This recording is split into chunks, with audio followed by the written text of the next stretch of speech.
तो बच्चों आज हम पढ़ने जा रहे हैं मैथमेटिक्स। क्या पढ़ेंगे जी? मैथमेटिक्स। मैथमेटिक्स में आज हम पढ़ेंगे एरिया। क्या पढ़ेंगे? एरिया। एरिया को हिंदी में कहते हैं हम लोग क्षेत्रफल। क्या कहते हैं बच्चे? क्षेत्रफल। क्षेत्रफल अर्थात किसी भी क्षेत्र को अगर किसी तल पे कोई भी आकृति बनी गई हो, जैसे हमने कोई भी आकृति बना दिया, स्क्वायर में बनाया, रेक्टेंगल में बनाया या सर्कल में बनाया, किसी भी सतह पे अगर हमने कोई ये शेप बना दिया, आकृति बना दिया, इसके पूरे क्षेत्र को हम क्या बोलते हैं? क्षेत्रफल। अर्थात किसी भी तल की माप को उसका हम क्षेत्रफल कहते हैं। क्षेत्रफल किसे कहते हैं बच्चे? किसी भी तल के माप को उसका क्षेत्रफल कहते हैं। अर्थात इसको और आसानी तरीके से आसान से हम समझ सकते हैं बच्चे। इसका मैं डेफिनेशन तुम्हें लिख दे रहा हूँ कि क्षेत्रफल कहते किसे हैं, तो समझो। क्षेत्रफल के लिए हम लिखेंगे कि एरिया इज द, क्या लिखोगे? Area is the, area is the measure, area is the measure of of surface. Surface. माने किसी भी सतह के माप को हम क्या बोलेंगे जी? एरिया कहते हैं, क्षेत्रफल कहते हैं। समझ में आ गया ना जी? अब इसमें हम दो ठो पढ़ने जा रहे हैं। इसमें से क्षेत्रफल, पहला हम क्षेत्रफल पढ़ेंगे किसका बच्चे? स्क्वायर का, और दूसरा पढ़ेंगे रेक्टेंगल। स्क्वायर को हम हिंदी में क्या कहते हैं? वर्ग। वर्ग। ये देख लो बच्चे, जिसकी चारों भुजाएं आपस में बराबर हो तो उसे ही हम क्या कहते हैं? वर्ग कहते हैं। देख लो, ये इसके बराबर हो और ये इसके बराबर, इसके बराबर, चारों भुजाएं बराबर होगी तो क्या बोलते हैं? उसे वर्ग कहते हैं, या उसे ही हम स्क्वायर कहते हैं। आगे डिटेल से पढ़ते हैं हम लोग। दूसरा है रेक्टेंगल। रेक्टेंगल को हम हिंदी में कहते हैं आयत। क्या कहेंगे बच्चे? आयत। देख लो इसका शेप कैसे होता है, देख रहे हो ना? वैसी आकृति जिसकी आमने सामने की भुजाएं बराबर हो, जैसे ये और ये बराबर हो गया और ये बराबर हो, तो उसे हम क्या कहते हैं? रेक्टेंगल या आयत कहते हैं। तब हम इसको डिटेल से पढ़ें बच्चों। तो सबसे पहले हम पढ़ने जा रहे हैं एरिया के बारे में, थोड़ा सा समझेंगे। क्या समझेंगे जी? एरिया को हम क्या कहते हैं?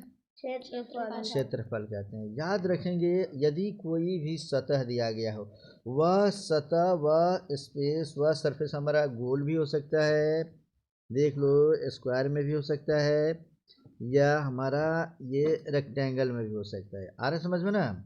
तो इसको जब पूरे इसके क्षेत्र को देख रहे हो ना, ये पूरा क्षेत्र, पूरे क्षेत्र को मापने के लिए, ठीक है ना, जिस मेजरमेंट का प्रयोग करते हैं वही हमारा इसका क्षेत्रफल कहलाता है। ठीक है ना? तो इसको हम मापते हैं, किसी भी एरिया को मापते हैं हम इसमें कैसे? तो वर्ग मीटर में। किस में मापते हैं जी? वर्ग मीटर में। वर्ग मीटर। इसको हम कहते हैं स्क्वायर मीटर। किससे मापेंगे? Square metre. या इसको हम लिखते हैं स्क्वायर किलोमीटर। आ रहे समझ में? या इसी को हम कहते हैं स्क्वायर सेंटीमीटर। स्क्वायर क्यों कहते हैं बच्चे? तो क्षेत्रफल का एक सामान्य फॉर्मूला होता है जो हमें सीखना होगा। एक क्षेत्रफल के लिए एक फॉर्मूला होता है जिसे हम कहते हैं कि area of a surface is equal to length. क्या होता है जी? Length into breadth. Area of a surface is equal to क्या होता है जी? Length into breath. ये सामान्य फॉर्मूला है। ये आ रहा समझ में ना? तो अब कैसे कैसे, चूंकि लेंथ लंबाई होता है, ब्रेथ भी चौड़ाई होती है, दोनों को मीटर में मापते हैं या सेंटीमीटर में मापते हैं या किलोमीटर में मापते हैं, इसीलिए हम इसको क्या कहते हैं? क्षेत्रफल का मात्रक जब भी होता है बच्चे, तो हम उसे स्क्वायर में मापते हैं। या तो वर्ग लिखेंगे, वर्ग इकाई लिखा जाता है। क्या लिखना है जी? वर्ग इकाई। वर्ग इकाई। वर्ग इकाई का मतलब ये हुआ, खूब ठीक से समझो, कि जब भी एरिया को लिखेंगे तो उसमें स्क्वायर जरूर लगाएंगे। आ रहे समझ में ना? जैसे ये हमने सामान्य फॉर्मूला लिखा है, लंबाई इंटू चौड़ाई। लेकिन ये फॉर्मूला अलग अलग शेप में चेंज होता रहता है। जैसे हम पहले पढ़ने जा रहे हैं अब स्क्वायर के बारे में। क्या पढ़ने जा रहे हैं जी? स्क्वायर को हम हिंदी में क्या कहते हैं? वर्ग कहते हैं। क्या कहते हैं बच्चे? वर्ग। तो याद रखेंगे कि वर्ग हम कहते किसे हैं। ठीक है बच्चे? तो कोई भी ऐसी आकृति क्यों ना हो, देख लो यहाँ पे ठीक से, जिसमें ये हम थोड़ा सा इस्तेमाल करते हैं इसमें, ये लो इसका इस्तेमाल कर लेते हैं हम, इससे साफ साफ आएगा लाइन। हाँ देखो बच्चे, ये हमने एक रेखा यहाँ खींच दिया, दूसरी रेखा इसी के बराबर इधर खींच दिया, फिर तीसरी इसी के बराबर नीचे खींच दिया, और चौथी रेखा इसी के बराबर हमने ऐसे खींच दिया। देख दिया बच्चे? ये अब ये हो गया हमारा, देख लो, ए बी सी डी। तो कोई ऐसी आकृति, ऐसा शेप जिसकी लंबाई चौड़ाई माने आमने सामने की चारों, माने जिसकी चारों भुजाएं आपस में बराबर हो, इसकी लंबाई भी और चौड़ाई भी सब आपस में बराबर हो, तो इसे हम क्या कहते हैं? स्क्वायर। यहाँ ए बी किसके बराबर है बच्चे? यह बोलो, यह ए बी किसके बराबर है? सी डी के। और सी डी भी किसके बराबर है? बी डी के। अब बी डी किसके बराबर है? ए सी के। माने चारों साइड्स अगर इसके इक्वल हो, चारों साइड क्या हो? इक्वल हो, माने ये चारों भुजाएं बराबर है इसकी, इसको हम क्या बोलेंगे? स्क्वायर बोलते हैं या वर्ग बोलते हैं। आ रहा समझ में बच्चे? अब इसी को देख लो, हम दूसरे तरीके से बताते हैं कि हमने एक शेप यहाँ पे बनाया, और इस शेप को बनाने के बाद से देख लो, ये ए बी सी और डी। स्क्वायर की पहली परिभाषा क्या होती है? इसकी चारों भुजा, चारों साइड्स इसके जो होते हैं वो क्या होते हैं जी? बराबर होते हैं। इसका पहला, इसका प्रॉपर्टी, ये गुण है ये, ठीक है ना जी? चारों साइड्स बराबर होते हैं, four sides are equal. Okay. दूसरी बात कि अगर इसके ये डायगोनल हम खींचते हैं, याद है ना तुम लोग को? बीचों बीच जो आमने सामने जो रेखा खींचते हैं, और ये कि ये दो डायगोनल हम खींचते हैं, तो दोनों डायगोनल इसके जो होते हैं, जिसके दोनों डायगोनल को हम क्या बोलते हैं? बोलो, विकर्ण। क्या बोलते हैं हिंदी में? विकर्ण। ये भी क्या होते हैं? बराबर होते हैं। इसके दोनों डायगोनल क्या होते हैं जी? बराबर। और to both diagonals are equal, माने ये जितना होगा, याद रखना, जितना ये होगा उतना ही ये, दोनों डायगोनल बराबर। तीसरा इसका मेरिट क्या है बच्चे? कि किसी भी स्क्वायर में चारों कोण, चारों एंगल्स जो होते हैं ना, चारों एंगल्स माने चारों कोण इसके क्या होते हैं? 90 डिग्री के होते हैं। कितने के होते हैं? 90 डिग्री। 90 डिग्री के होते हैं।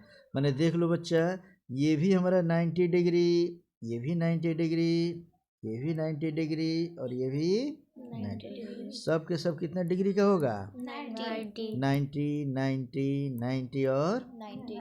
ये होता है किसी भी स्क्वायर का प्रॉपर्टी। आ रहा समझ बच्चे? तब इसको हमें पढ़ना क्या है? इसके एक फॉर्मूला होता है। अब तुम्हें दे देगा, कहेगा एक ऐसा खेत है, देख लो, लंबाई चौड़ाई ऊंचाई ये सब इसका बराबर है। आ रहा समझ में ना जी? यहाँ से देखो, तो इसके लिए एक फॉर्मूला होता है बच्चे, और फॉर्मूला इसका क्या होता है समझो। स्क्वायर का फॉर्मूला याद रखेंगे। स्क्वायर का फॉर्मूला, पहला फॉर्मूला कहता है, देख लो, कि एरिया ऑफ, क्या कहता है? Area of square equal to side into side. क्या होता है जी? Side into side. अर्थात अगर इसकी एक साइड ए हो तो ये भी ए होगा, ये भी ए होगा, ऊपर भी क्या होगा? ए होगा। कोई भी दो साइड ले लो, एक ये साइड ले लो और एक ये साइड, कोई भी साइड। तो साइड इनटू साइड माने क्या होता है? ए इनटू ए करेंगे तो क्या हो जाएगा? ए स्क्वायर। क्या हो जाती? ए स्क्वायर। या इसी को हम कहते हैं साइड स्क्वायर। क्या बोलते हैं? Side square. हिंदी में कहते हैं, इसको खूब ठीक से समझना बच्चा, कोई दिक्कत नहीं ना हो रही है समझने में? No sir. हिंदी में इसी को कहते हैं वर्ग का क्षेत्रफल बराबर, वर्ग का क्षेत्रफल बराबर भुजा इंटू भुजा गुणे भुजा, अर्थात भुजा स्क्वायर। क्या होता है जी? भुजा स्क्वायर। समझ में आ गया बच्चा?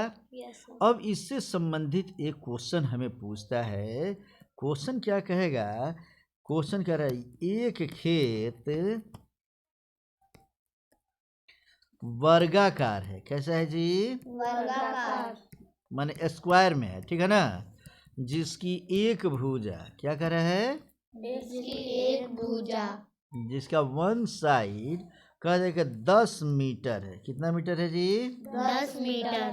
तो कहता है खेत का क्षेत्रफल, क्षेत्रफल मतलब एरिया ज्ञात करें। क्या पूछेगा?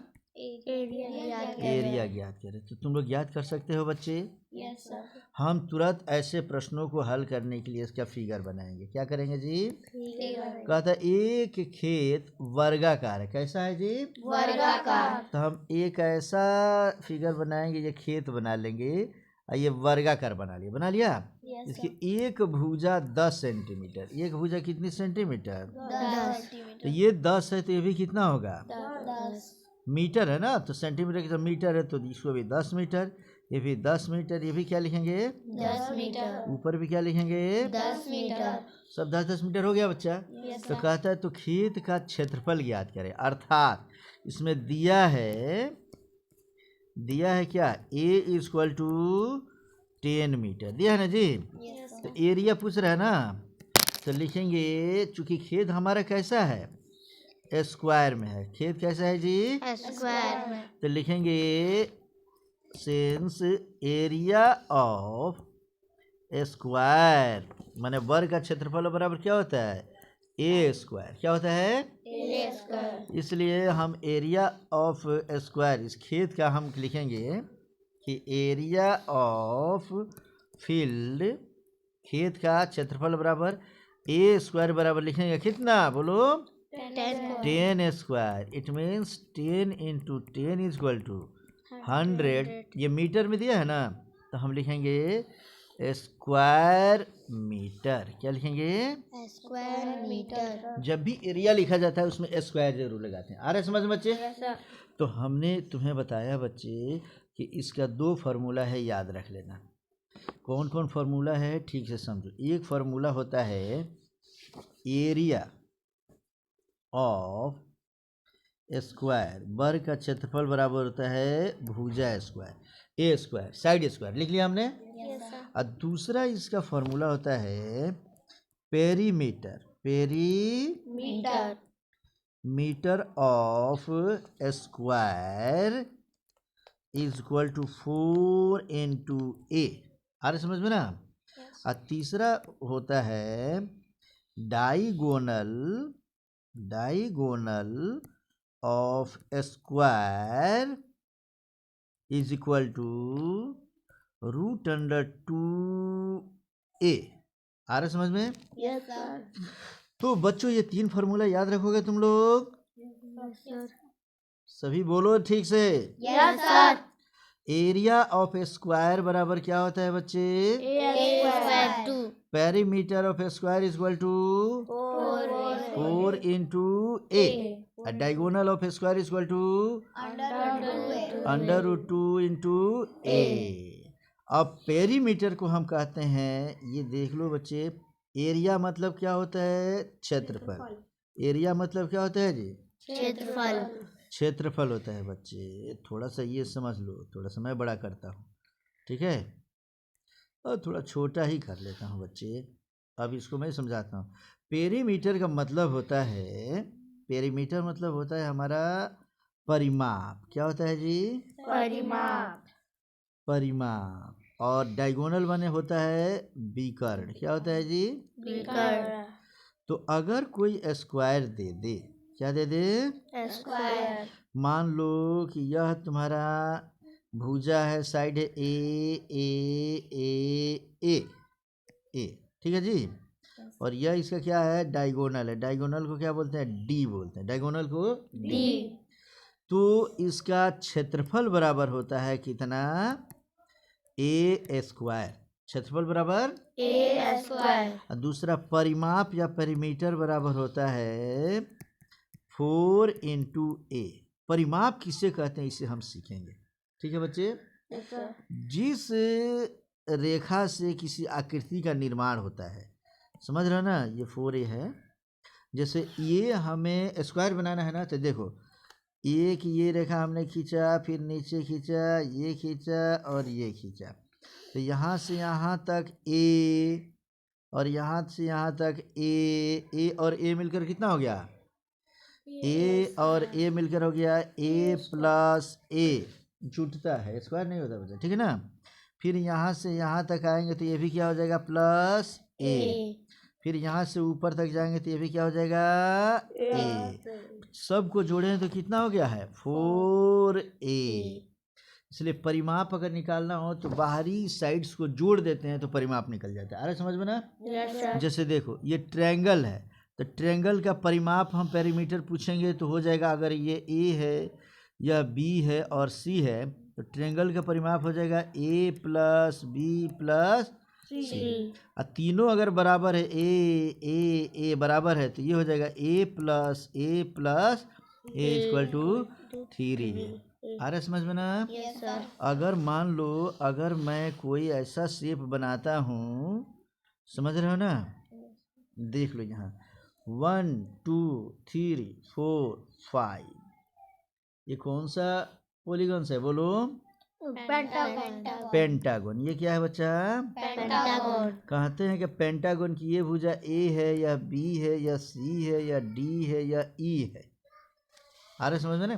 तो पेंटागन का अगर हम कहें कि पेरीमीटर क्या होगा, पेरीमीटर क्या होगा, तो क्या करेंगे बच्चे, a plus b plus c plus d plus e, सबको हम क्या करेंगे, जोड़ देंगे।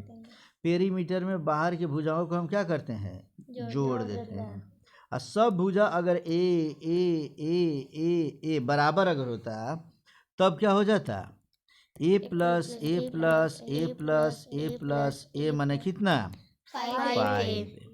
तो पेरीमीटर में हम क्या करते हैं बच्चे, पेरीमीटर में सबको हम जोड़ते हैं। पेरीमीटर में, परिमाप में सबको क्या करते हैं, जोड़ते हैं। परिमाप में होता है सभी साइड्स का, सभी भुजाओं का योग। परिमाप का सूत्र क्या होता है जी, सभी भुजाओं का योग। इसीलिए हमने यहाँ लिखा है बच्चे, यहाँ देख लो कि पेरीमीटर, ठीक से देखो, perimeter of square equal to 4 into a. Square में 4 भुजा होती है, इसीलिए चारों को हमने जोड़ दिया। डायगोनल पूछेगा कि इसका डायगोनल क्या होगा, तो डायगोनल इसको √2 है। अब इसे समझ लो, क्वेश्चन समझो बच्चे, क्वेश्चन समझ रहे हैं हम लोग, ठीक है ना। कि ये रहा हमारा क्वेश्चन, ठीक से समझो। अगर कहता है यदि किसी स्क्वायर का, क्वेश्चन क्या है, यदि स्क्वायर का एक साइड माने एक भुजा दिया है 10 सेंटीमीटर, कितना दिया है, 10 सेंटीमीटर, तो उसका विकर्ण क्या होगा, क्या पूछ रहा है, विकर्ण माने क्या होता है बच्चे, डायगोनल। उसका डायगोनल इक्वल टू व्हाट, तो हम लिखेंगे सिंस ये क्या है, स्क्वायर दिया है ना जी, तो लिखेंगे डायगोनल, आंसर बना रहे हैं, ठीक है। आंसर में लिखेंगे since diagonal of square equal to क्या होता है, √2a होता है ना। अर्थात हम लिखेंगे √2 इंटू ए की जगह क्या रख लेंगे, 10, अर्थात 10√2 सेंटीमीटर हो गया हमारा आंसर। समझ में आ गया बच्चा, यस सर। अर्थात यदि कोई भी अगर स्क्वायर दे दे और स्क्वायर देकर तुमसे पूछता है बच्चों, खूब ठीक से समझते जाओ कि एरिया क्या होगा। हमने क्या दिया यहाँ पर, ये ठीक से समझ लो, ये हो गया हमारा स्क्वायर, ठीक है। ए चारों की इस साइड क्या है, ए है। कहता है कि इस एरिया ऑफ, ये हो गया हमारा स्क्वायर, स्क्वायर का एरिया अगर कहेगा तो area equal to a square, इस फॉर्मूला से निकालेंगे।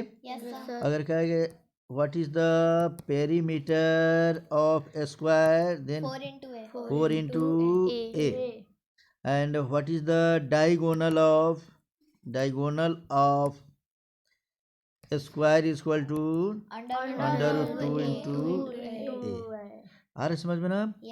कभी कभी क्वेश्चन में करता क्या है बच्चों कि एक क्वेश्चन में खूब बढ़िया समझे, एक ये नया क्वेश्चन मैं बताने जा रहा हूँ। क्वेश्चन में एक और फार्मूला होता है। यदि एक क्वेश्चन की जगह हम फार्मूला कर रहे हैं, क्या कर रहे हैं जी, फॉर्मूला।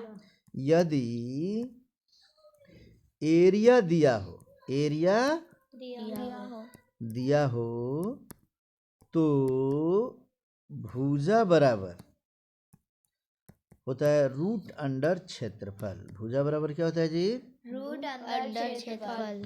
अर्थात साइड बराबर क्या होता है, साइड बराबर रूट अंडर एरिया।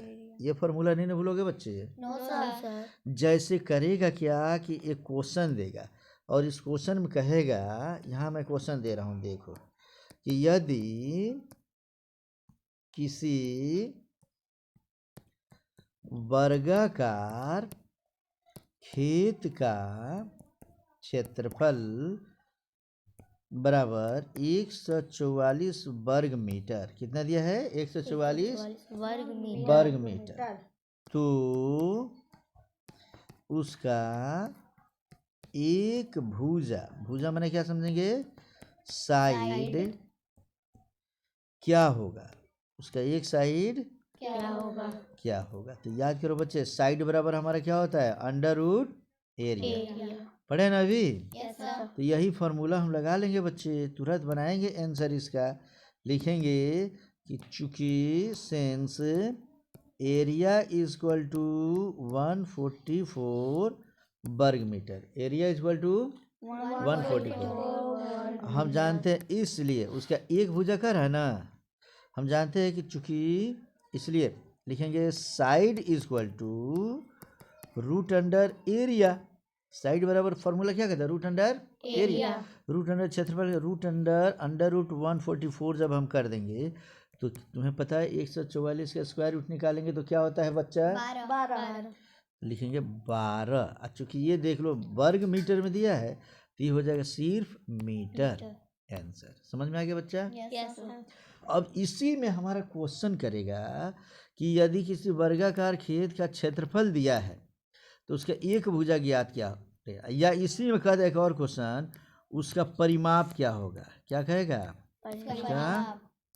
परिमाप या पेरीमीटर, परिमाप या पेरीमीटर बराबर वाट। तो हम पहले क्या करेंगे, चूंकि दिया है एरिया, इसे समझ, पहले एरिया दिया है ना, एरिया लिखकर और तुरंत हम क्या निकालेंगे, साइड। साइड बराबर हमारा कितना मिला, 12 मीटर।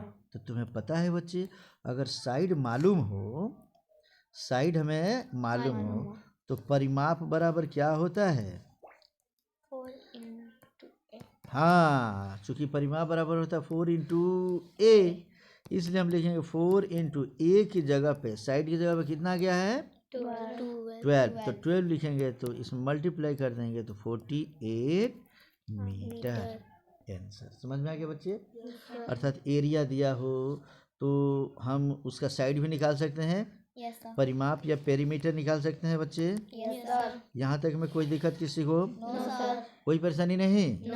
तो अब इस तरीके से अब हम फिर इसका अगला टॉपिक पढ़ने जा रहे हैं। एक तो ये था अभी तक हमारा स्क्वायर, अब इसी के साथ स्क्वायर के साथ हम इसमें पढ़ेंगे, क्या पढ़ेंगे बच्चा, बोलो, रेक्टेंगल। अब क्या पढ़ने जा रहे हैं, रेक्टेंगल। तो रेक्टेंगल को हम हिंदी में क्या कहते हैं बच्चे, आयत कहते हैं। क्या बोलेंगे, आयत।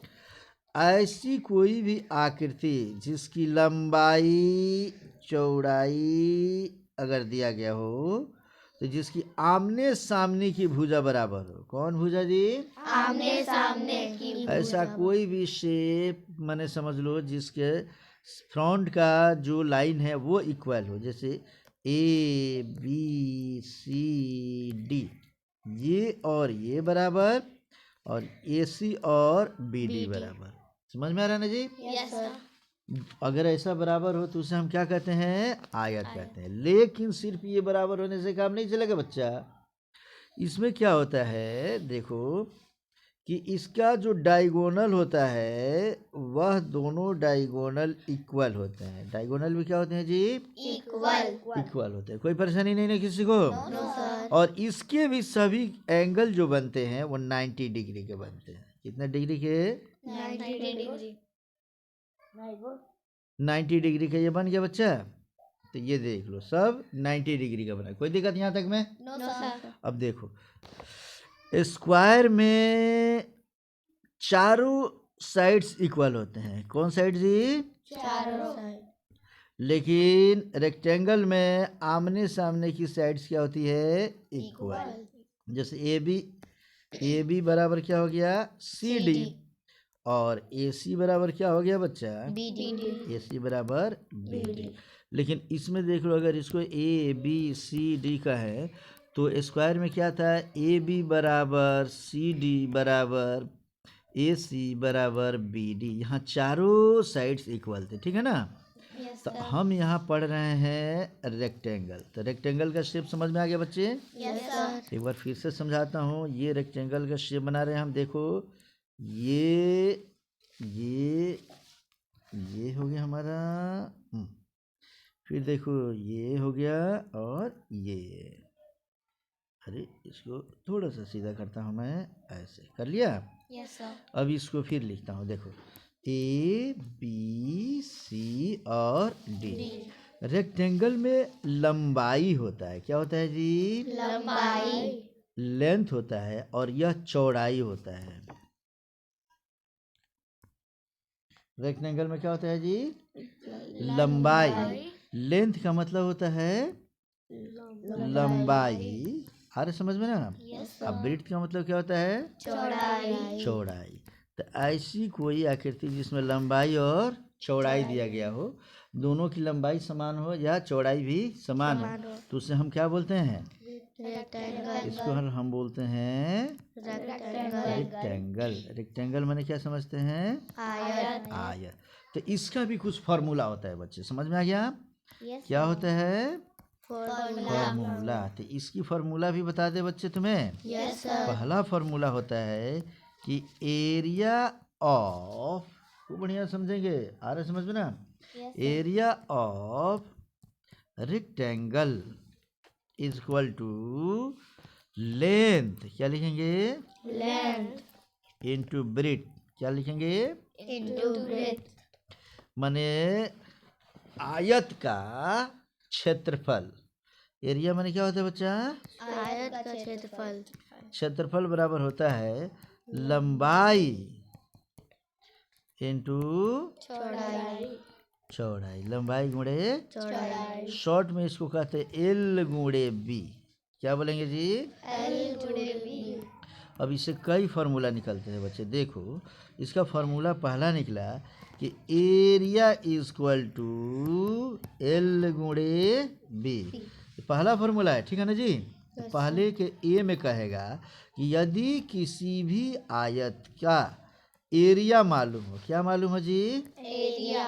क्षेत्रफल मालूम हो और लंबाई मालूम हो, क्षेत्रफल और लंबाई, एरिया और लेंथ मालूम हो, तो कहेगा कि ब्रेड्थ बराबर क्या होगा? आ रहा समझ में ना? ब्रेड्थ माने चौड़ाई बराबर क्या होगा, या बी बराबर क्या होगा? तो बी बराबर होगा बच्चे, इसको इधर ही रखेंगे, एल को हम इधर भेज देंगे। तो गुणे दिया है ना, तो इधर होता है क्या?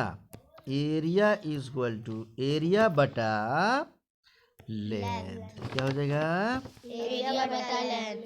सिंबल में लिखते हैं B is equal to A by L.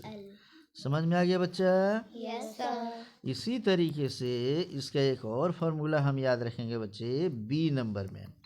अगर मान लो कि कहता है कि लंबाई बराबर क्या होगा, क्या पूछता है? लंबाई बराबर लंबाई को हम क्या कहते हैं? लेंथ कहते हैं। लेंथ इज इक्वल टू, अर्थात एल इज इक्वल टू क्या होता है? बोलो, एरिया बाई क्या हो जाएगा? ब्रेथ। आ रहा समझ में ना? Yes sir. माने हमारा हो गया कि लंबाई बराबर क्षेत्रफल बटा क्या? चौड़ाई चौड़ाई। क्षेत्रफल बटा चौड़ाई अर्थात सिंबल में लिखेंगे L is equal to A by B. एक ये फार्मूला हो गया, एक ये फार्मूला हो गया, और सबसे ऊपर हमारा जो फार्मूला था वह ये फार्मूला हो गया। बच्चे 3 फार्मूला इसके याद रखोगे तुम लोग। Yes sir. अब इसके बाद एक और फार्मूला होता है बच्चे, क्या उसको भी बता दूं बच्चा?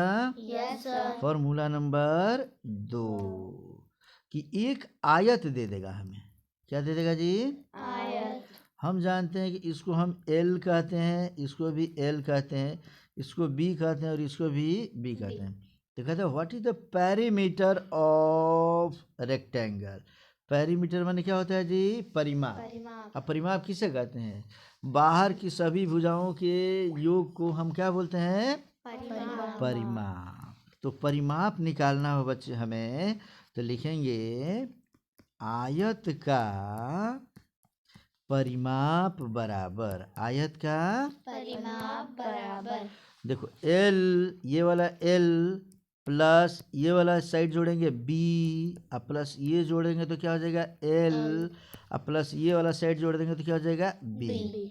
पता है बच्चे, एल और एल मिलकर क्या हो जाएगा? 2L। अब प्लस बी और बी मिलकर क्या हो जाएगा? 2B। इसमें भी 2 है और इसमें भी 2 है, तो 2 को कॉमन कर देंगे तो इसमें बच जाएगा L, अब प्लस यहाँ क्या बचेगा? B। समझ में आ गया बच्चा? Yes sir. कोई दिक्कत किसी को? आयत के परिमाप को हम इंग्लिश में कहते हैं क्या? पेरीमीटर। क्या बोलेंगे? Perimeter of rectangle. Perimeter of, rectangle. तो अगर पेरीमीटर ऑफ रेक्टेंगल पूछे तो बता दोगे तुम लोग? Yes sir. तो किसी भी आयत के लिए हम बोलते हैं कि P is equal to, perimeter is equal to 2 × L plus B। ये फार्मूला भूलोगे नहीं ना बच्चे? No sir. समझ गया बच्चा? Yes sir. अगर इससे संबंधित क्वेश्चन कैसे करता है ये भी समझ लो। कहेगा कि यदि किसी खेत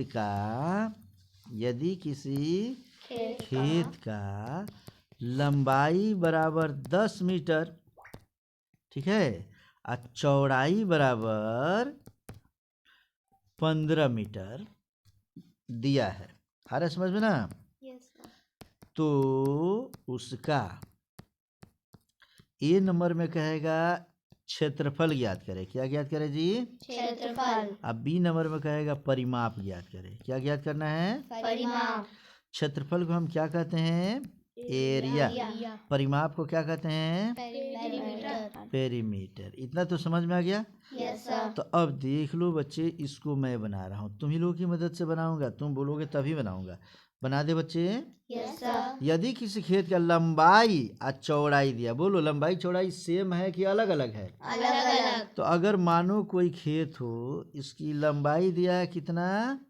10 मीटर। लंबाई दे दिया है 10, तो इसका फिगर थोड़ा सा हम ऐसे ना बनाकर इसका फिगर ऐसे बनाएंगे बच्चे। ये देख लो, ये हो गया ऐसे के लिए।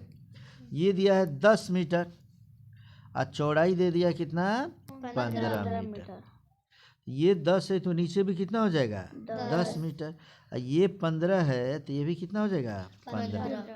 तो अर्थात यह आयत है। क्या है जी? यह आयत।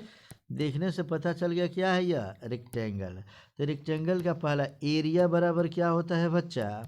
L × B। अर्थात लंबाई की जगह 10 × B की जगह क्या लिखेंगे? 15। जोड़ मल्टीप्लाई करने 150 आ गया। Yes sir. क्योंकि ये मीटर में दिया है हमें एरिया लिखना है तो लिखेंगे स्क्वायर मीटर। एरिया किस में लिखना है हम लोग? Square metre. और दूसरा इसका आंसर बना रहे हैं, देखो परिमाप पूछ रहा है ना, यस तो पेरीमीटर इक्वल टू, पेरीमीटर का फॉर्मूला याद है बच्चे? Yes sir. 2 × L plus B।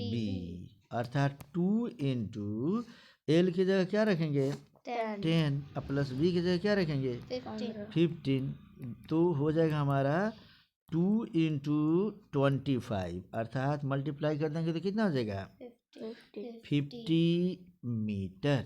ये हो गया हमारा एक ये आंसर, और ये कोई हमारा ये एक यहाँ है आंसर और एक तो यहाँ है आंसर। समझ में आ गया बच्चा? यस तो कोई खेत दिया हो, अगर कहे उसमें कहेगा एक खेत 10 मीटर लंबा 15 मीटर चौड़ा है और उसके चारों तरफ कांटा वाला तार लगाना है, तो कितना मीटर तार लगेगा? तो तार बीच बीच में लगाते हैं कि बाहर बाहर? बाहर तो कांटा वाला तार लगाने के लिए कहेगा तो हम तुरंत उसका पेरीमीटर याद कर लेंगे। आ रहा समझ में ना? यस सर अब एक क्वेश्चन लास्ट, इसका फॉर्मूला और है, थोड़ा समझा दूं क्या बच्चे तुम्हें? यस तो सर लास्ट फार्मूला मैं तुम्हें समझा रहा हूँ इसका, फिर फार्मूला नंबर नेक्स्ट, ठीक है? तो फार्मूला कहता है यदि किसी भी आयत को दिया गया हो और इसमें एक विकर्ण दे दिया है, ये डायगोनल ये दे दिया है, ये क्या है जी? डायगोनल यहाँ से ए से बी तक की दूरी को हम एल कहते हैं, और यहाँ देख लो बी से डी तक की दूरी को हम बी कहते हैं, और ये देख लो बच्चे सी से बी तक की दूरी को हम क्या बोलेंगे? डी, डायगोनल बोलते हैं। यस तो लिखेंगे फॉर्मूला इसका, खूब बढ़िया समझना कि diagonal of rectangle, diagonal of rectangle equal to root under L square plus B square. समझ में आ गया बच्चा? यस सर अर्थात किसी आयत का विकर्ण बराबर होता है root under L square plus B square. ये हो गया हमारा मेन फार्मूला। समझ में आ गया बच्चा? यस सर अर्थात कहेगा कि फार्मूला में देखो, कहेगा कि एक खेत, अच्छा ये डायगोनल की ज़रूरत कब पड़ती है? मानो कि यह एक घर दिया है, खूब ठीक से समझना है इसको। यह क्या दिया है जी? एक घर बना दिया हम लोग, ठीक है ना जी? ये बन गया घर हमारा, ये नीचे का फर्श है, ठीक है? इसमें कहेगा कि सबसे लंबा लकड़ी या सबसे लंबा छड़ या सबसे लंबा पाइप कितना पड़ेगा? तो बोलो ये ज़्यादा लंबा होगा, सी डी ज़्यादा लंबा होगा कि सी बी ज़्यादा लंबा होगा? C B. तिरछा रखेंगे तो वही हमारा डायगोनल हो जाता है। आ रहा समझ में ना जी? यस सर कहता है अब इससे क्वेश्चन देख लो, तुम्हें खुद सोचना है कि कब हम विकर्ण निकालेंगे। आ रहा समझ में ना? यस सर देखो पहले तो नॉर्मल क्वेश्चन करेगा, क्वेश्चन कर देगा हमारा यदि किसी आयताकार घर की लंबाई दे दिया 20 मीटर तथा चौड़ाई कह देगा 25 मीटर है, तो उसका विकर्ण क्या होगा? क्या पूछेगा? विकर्ण डायगोनल क्या होगा ये पूछेगा, या इसी को कहेगा उस घर में सबसे लंबा छड़ कितना मीटर का होगा? कितना मीटर का होगा? तो जाहिर सी बात है बच्चे, ये हमारा घर है, ये देख रहे हो, ये घर है, इसका हम फिगर नीचे बना लेते हैं, ठीक है बच्चे? यस सर खूब बढ़िया समझ लेना, लास्ट क्वेश्चन है ये, हमने बनाना शुरू किया। ये हमारा क्या हो गया जी? एक घर हो गया, घर हो गया, यस सर नीचे का फर्श हो गया। एक है 20 मीटर, तो यह 20 कर लेंगे, और ये को हम क्या कर लेंगे? 25 मीटर। 20-25 कर लिया, यस सर कोई दिक्कत? एक है 20 मीटर और एक है 25 मीटर, इसको लंबा इसको चौड़ा कर लिया, इसको लंबा इसको चौड़ा कर लिया, उससे कोई दिक्कत नहीं होगी। अब कहता है उसका विकर्ण याद करें। विकर्ण मैंने देख लो ए बी सी डी दिया है ना, यह 20 है तो यह भी कितना? 20। यह 25 है तो यह भी कितना? 25 कोई भी यहाँ से यहाँ हम खींच देते हैं या यहाँ से यहाँ खींचेंगे, उससे कोई फर्क नहीं पड़ता। हम जानते, या अगर इसमें सबसे लंबा छड़, यहाँ जो छड़ डालेंगे इस छड़ से ज़्यादा लंबा हमारा कौन सा छड़ होगा, ये डायगोनल वाला होगा। आ रहे समझ में ना, अर्थात हमें तुरंत डायगोनल निकालना है, ठीक है ना जी। तो लिखेंगे चूंकि L is equal to 20 metre, लंबाई दिया 20 मीटर, फिर चौड़ाई दिया 25 ना, तो लिखेंगे B is equal to 25 metre, 25 metre हो गया। इसलिए उसका विकर्ण क्या कह रहा है जी, विकर्ण बराबर कितना, यही निकालना है ना। तो हम लिखेंगे चूंकि since diagonal is equal to, विकर्ण बराबर क्या होता है, root under root L square plus B square. समझ रहे हो बच्ची। अब हम इसको क्या करेंगे, इसी फार्मूला पे बनाते जाएंगे, लिखते जाएंगे कि देख लो, that's why D is equal to under root, l की जगह हमने क्या रख दिया, मानो इसी को बोलो, यहाँ समझो, एल बराबर हम क्या लिखेंगे, बी स्क्वायर अब प्लस बी की जगह क्या रखेंगे 25, इतना लिख लिया। अब लिखेंगे तो अब हम लिख लो 20 20 हाँ 400, 25 25 हाँ 625, जोड़ देंगे तो हो जाएगा 6 4 1025 अंडर रूट 10 to 5। अब हम इसका वर्गमूल निकालेंगे, देखेंगे वर्गमूल हो रहा है कि नहीं। तो वर्गमूल निकालने आता है कि नहीं बच्चे, तुम में से अगर जिस बच्चे को वर्गमूल निकालने नहीं आता है तो वर्गमूल निकालना भी बता रहा हूँ, खूब बढ़िया समझो। हमें किसका वर्गमूल निकालना है, 10 to 5 का स्क्वायर रूट निकालना है। तो स्क्वायर रूट निकालने के लिए हम ऐसे बना लेते हैं बच्चे, ठीक है ना। यहाँ से जोड़ी बनाते, एक जोड़ा और यहाँ से एक जोड़ा बनाएंगे, और इधर से हम देखना शुरू करेंगे, इधर से, इधर 10 है ना, तो यहाँ ऐसा अंक रखेंगे कि उसी से मल्टीप्लाई करें तो या तो 10 आ जाए और नहीं तो 10 से कम आए। समझ रहे हो बच्चे, क्या रखेंगे बोलो, 3। यहाँ हमने रख दिया 3, तो 3 3 जा 9, और यहाँ जो हम अंक रखेंगे वही हम अंक यहाँ रखेंगे। अरे समझ में, यस सर। तो 3, अब हम इसको जोड़ते हैं, इसको हम घटाते हैं, ये दिमाग में रखना है। तो 3 में 3 जोड़ेंगे तो 6, एक जगह छोड़कर तब इसको लिखना है। ये हो गया 1 2 5। अब हम फिर इसमें देख लो, फिर अब हम इसकी क्रिया करते हैं, समझ रहे हो ठीक से। अब हम अगर देख लो यहाँ ऐसा अंक रखना है कि इसी को यहीं पे रखे तो इससे कम आए और नहीं तो इसके बराबर। तो अगर हम यहाँ 2 रखते हैं, क्या रखते हैं 2, तो 2 दूनी 4 और 2 छके 12, 124 हो गया। तो यहाँ 2 रखें तो यहाँ भी क्या रखेंगे 2। अब फिर इसको खींच लेंगे, 2 और 2 मिलकर 4, इसको जोड़ेंगे और इसको क्या करेंगे घटाएंगे। हाँ 6 का हो गया 6, एक जगह यहाँ छोड़ के रखते हैं हमेशा, समझ रहे हो बच्चे। Yes sir.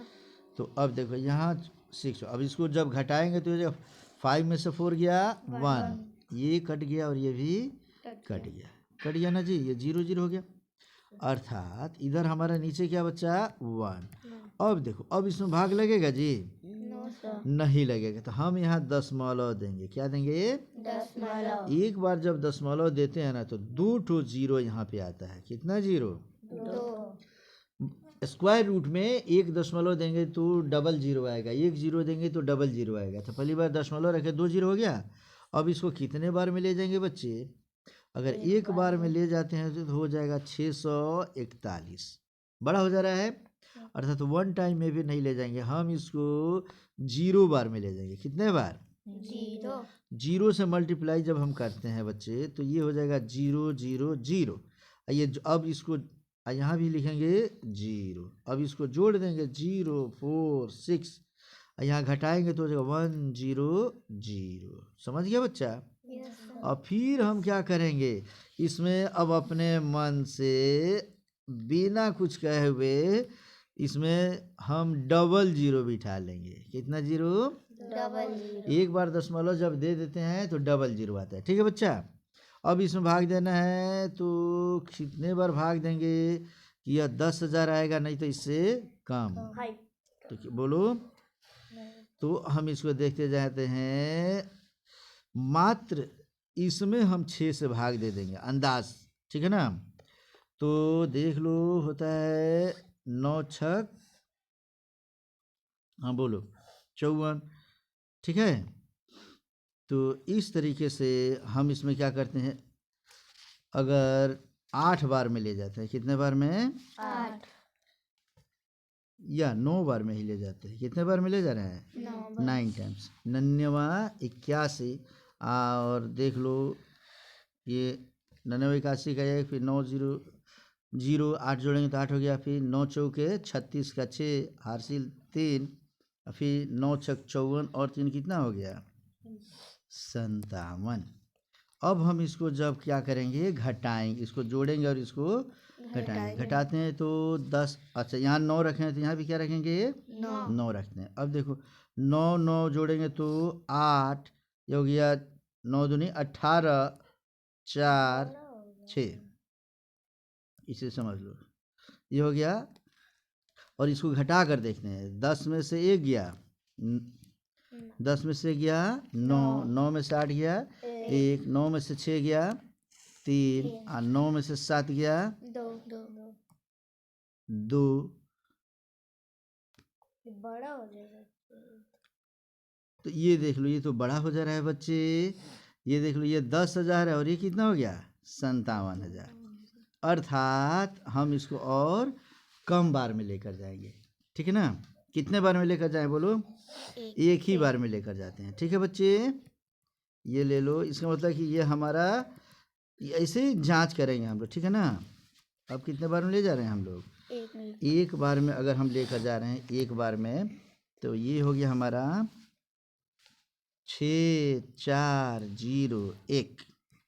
अब इसको जोड़ देते हैं तो 1 1 2 हो गया, 0 हो गया, 4 हो गया, 6, ये 64 से 2 हो गया, और इसको घटाएंगे तो 9 हो गया, और ये भी क्या हो जाएगा, 9 हो गया, और ये 9 में से 4 गया 5, और 9 में से 6 गया 3। मात्र यही हमारा हो गया आंसर। तो इस तरीके से हम क्या करेंगे बच्चे, इसको हम चाहेंगे तो उतना लिखेंगे, रूट अंडर इतना, हम इसको बराबर में करके लिख सकते हैं 32.01, आज चूँकि डायगोनल है ना तो इसको भी लिखेंगे मीटर। ये हो गया हमारा आंसर, ठीक है बच्चे। तो इस तरीके से ये लेसन समाप्त होता है। अब इसमें एक काम और करोगे जो मैं तुम्हें बता दूं, लास्ट समझा रहा हूँ, ठीक है ना। अब ये करता क्या है कि इसमें ऐसा ऐसा शेप देता है, क्वेश्चन देखो ऐसे करके दे देगा, ऐसे करके दे देगा, ऐसे करके दे देगा, ऐसे करके दे देगा, और ऐसे करके दे देगा, ठीक है। और कहेगा फाइंड द एरिया, एरिया ज्ञात करें। अब यहाँ से यहाँ तक दे दिया है मान लो 20, A B C D E F, A से लेके B तक दिया है 20, और C से D तक दिया है मान लो इसमें से 12। कितना दे दिया है, 12। तो कहेगा इसका एरिया ज्ञात करें। समझ में आ रहा है बच्चा, तो खूब ठीक से समझो और देख लो, यहाँ से B से लेकर, ठीक है ना, F तक दे दिया है समझो कि 12, ठीक है। कितना दे दिया, 12। और D से E तक दे देगा यहाँ पर समझो कि 4। इसमें सेंटीमीटर मीटर लगा सकता है। कहता है कि इसका एरिया ज्ञात करें। तो एरिया ज्ञात करने का तरीका देख लो बच्चे, यहाँ से यहाँ तक इसे समझो, सॉल्व करें। B से F तक कितना दिया है, 12। तो अगर हम इसको पूरा मिला दें तो यह रेखा और यह रेखा आपस में क्या होगा जी, इक्वल होगा, बराबर होगा ना जी। ये रेक्टेंगल है, तो यहाँ से यहाँ तक 6 है, 4 है, ठीक है ना जी, और पूरा है 12। तो 12 में से 4 घटा देंगे तो कितना हो जाएगा, 8। तो अर्थात हो गया ये 8 और ये भी क्या हो गया, अब 8। समझ में आ गया बच्चे। अब देखो खूब ठीक से समझो, A से लेकर अब B तक का दूरी है कितना, 20 दिया है ना जी। तो और C से लेके D तक कितना दिया है, 12। तो यहाँ से लेके यहाँ तक कितना होगा, 20 में से 12 घटा देंगे तो कितना हो जाएगा, 8। अर्थात ये 8 है, और ये देख लो तो अब दो हमारा एरिया बना, एक बना क्या, यहाँ हम रख दिए P और यहाँ रख दिया हमने D लिखा है। एक एरिया हमारा ये बना, देख रहे हो तुम लोग, एरिया कौन सा बना, APDC,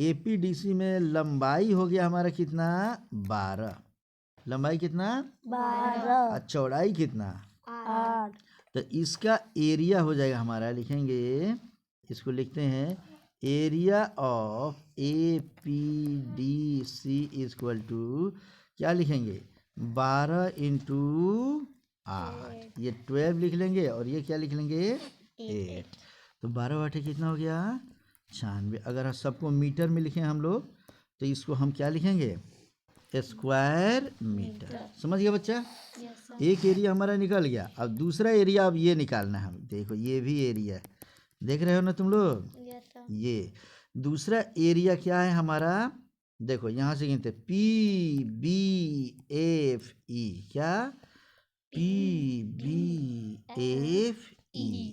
अब इसमें देखो लंबाई कितना है, 12, लंबाई कितना है 12, इसकी भी चौड़ाई कितना दिया है 8, तो ये हो जाएगा 12 इंटू 8, अर्थात ये भी हो गया 96 स्क्वायर मीटर।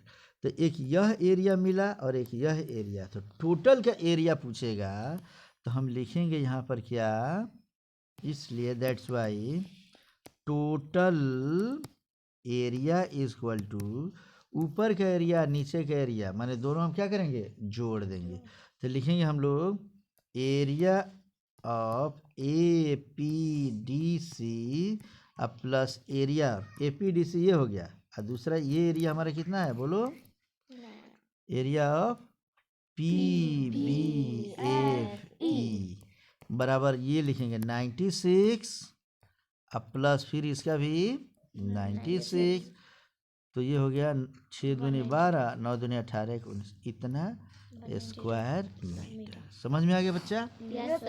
अर्थात इसको समझने का साधारण तरीका क्या है, तो इसका मेन तरीका यही है बच्चे कि हम इसमें ये जो दिया होगा, पूरी जो आकृति दिया है ना, इस आकृति में से पहले एक का शेप बना लेंगे और फिर दूसरे का शेप बना लेंगे और दोनों को क्या करेंगे एरिया निकाल कर जोड़ देंगे। समझ गए बच्चे। तो मिलते हैं फिर से अगले क्लास में।